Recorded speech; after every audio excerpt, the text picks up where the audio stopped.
मेरा नाम रवि है और मेरी उम्र 21 साल है। मैं जयपुर शहर में काम करता था। मेरे पड़ोस में एक आंटी थी जिसका नाम सीमा था।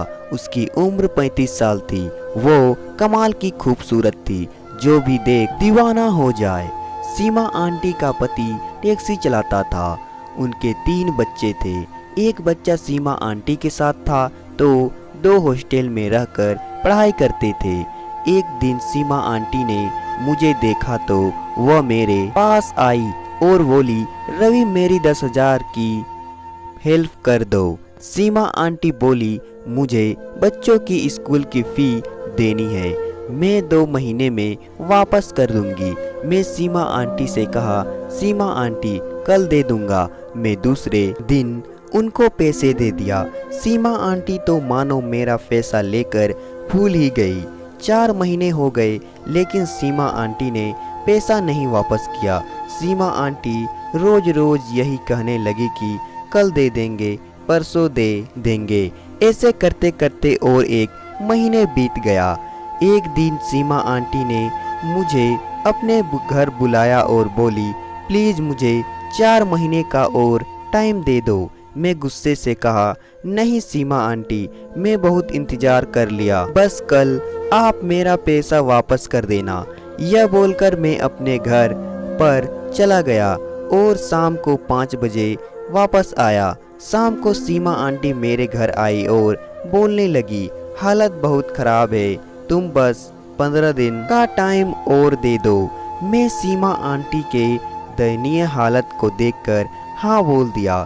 उसके अगले दिन मैं काम पर गया और दोपहर को ही वापस आ गया। उस समय दोपहर के 2 बज रहे थे और अपने साथ 2 ड्रिंक की बोतल लाया था।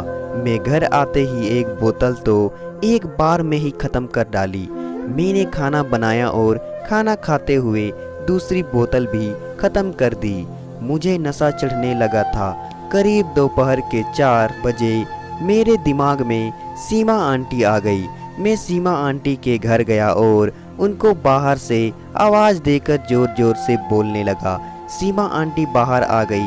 मैंने कहा, तुम आज मेरा पैसा वापस कर दो। सीमा आंटी बोली, रवि पहले घर के अंदर आ जा, बाहर मत शोर मचा, प्लीज़ मेरी बेइज्जती होगी। मैं सीमा आंटी के घर के अंदर गया और कहने लगा, आज मेरा पैसा वापस करो नहीं तो बुरा हो जाएगा। सीमा आंटी बोली, रवि तुमने अभी ड्रिंक कर रखी है, बाद में बात कर लेना।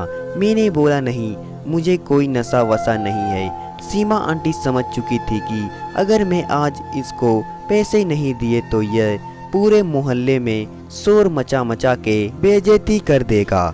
लेकिन बेचारी सीमा आंटी के पास पैसे भी नहीं थे कि वह मुझे पैसे दे पाती। उन्होंने इस हंगामा से बचने के लिए मेरे पैर पकड़े और मुझसे हाथ जोड़कर विनती करती रही, लेकिन मैं नशे में धुत इन चीज़ों से बेखबर था। कुछ देर रुका घर में, वहाँ से वापस आ गया और अगले दिन जब मेरा नशा दूर हुआ और मुझे यह सारी बातें याद आई तो मुझे बहुत अफसोस हुआ। मैं सीमा आंटी के घर गया तो वह फिर घबरा गई कि वह फिर से कोई हंगामा करने वाला है। मैंने उनसे हाथ जोड़कर माफ़ी मांगी और बोला कि मुझे आपके साथ ऐसा नहीं करना चाहिए था। सीमा आंटी बोली, रवि जब तक मैं तुम्हारा पैसा वापस नहीं कर देता हूँ तब तक तुम मुझे ब्याज के रूप में जो बोलोगे मैं वह काम करूँगी। नहीं सीमा आंटी, आप कैसी बात कर रहे हो, मैं आपसे कोई काम नहीं करवाऊँगा और आप टेंशन मत लो, पैसे की कोई जल्दी नहीं है, आप 1-2 साल में जब देना हो तब दे देना। दोस्तों, हमें इस कहानी से सीख मिलती है कि किसी की मदद करने के बाद उसे नीचा नहीं दिखाना चाहिए। तो दोस्तों, कहानी पसंद आए तो वीडियो को लाइक करें और साथ ही साथ चैनल को सब्सक्राइब भी कर दें।